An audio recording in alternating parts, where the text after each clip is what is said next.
Yes, I murdered him. I finally decided to murder Norman. I hated to murder Norman. Norman was a great friend of mine. Most people hated Norman with a passion. Me, I loved Norman. You may ask, why would I murder someone I loved? That's the ultimate question. You see, Norman was cruel, extremely cruel. If Norman wasn't cruel, however, Norman was cruel. It was not an easy decision for me to make. I went for days at a time deciding how to settle my grievances with Norman. I had to carry the responsibilities alone. I had no one making decisions for me. To be honest, he was slight in stature and not very pugnacious. One day it occurred to me that I could administer a physical beating to him. However, after I came to my more natural sense, when I saw the light, when a resemblance of sanity impinged on one of my few intellectual orifices. Moreover, it occurred to me that it would be cruel to batter poor Norman.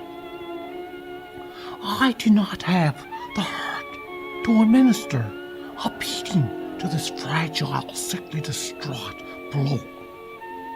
I am an extremely religious person. My religious principles would not tolerate ill will toward my fellow man. My Christian upbringing would not allow me to inflict suffering upon another human being. Norman was extremely lucky to have me for a friend. He was extremely cruel as a child. He threw rocks at animals. He knew they wouldn't throw rocks back at him. I did throw a rock at him one day. I did hit him in the head and drew blood.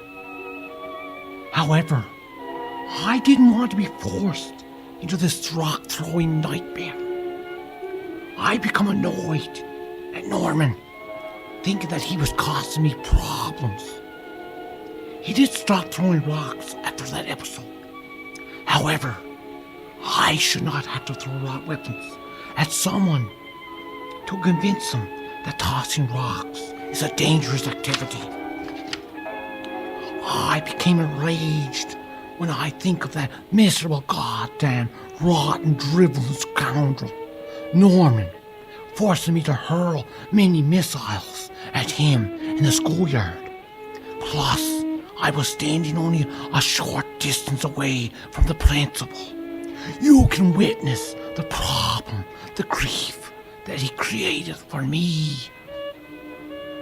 Norman had a terrific gash on his head.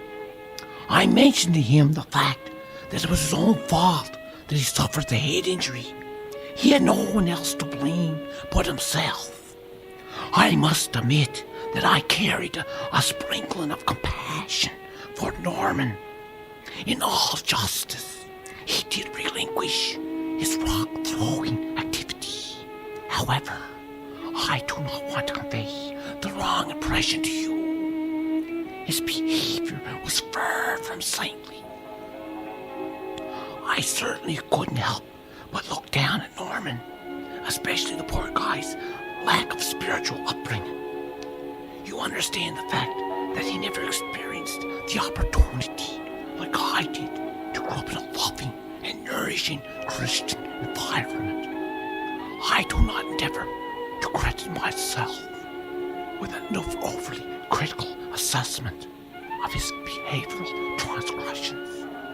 The poor fellow never did come out with proper environmental guidance, or else why would he end up murdered? You see my point, don't you? Norman was cruel as a child. He was also cruel as an adult, although he did refrain from hurling rocks at people and at animals. However, you can hardly classify him as a saint, because he discontinued injuring people with his stone artillery. Moreover, I think he was even crueler as an adult than as a child. He hid his cruelty from people. This old age, the cruelty you hide is frequently more crueler than the cruelty you demonstrate. Rings true for Norman. The neighbors, especially that lousy Mrs. Jones, she always mentioned to me, Jamie, that Norman is such a lovely person. I became infuriated at her misconception of him. If she only knew, if she could only realize how skillfully Norman concealed his barbaric nature from the wrath of society. Them's the worst types.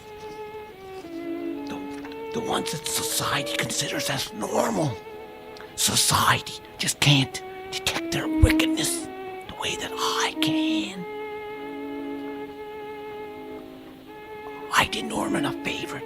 I will never forget the expression on his face when I was placing him in a plastic garbage bag. He conveyed to me the impression that he was shocked.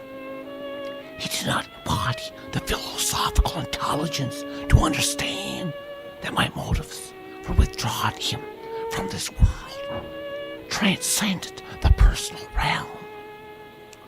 I did not carry a personal grudge against him. My motives bordered on the higher etheric and spiritual plateaus.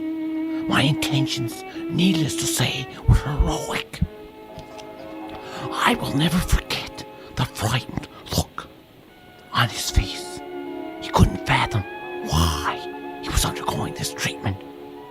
I will suggest to you the notion that he reminds me of the child with his hand caught in the cookie jar. The child also cannot comprehend the reasons for his punishment. He only vaguely glimpses the fact that he committed a naughty deed, although he does not perceive what he did wrong. Norman, God forbid, just like a child, poor Norman, he did not know what he did wrong.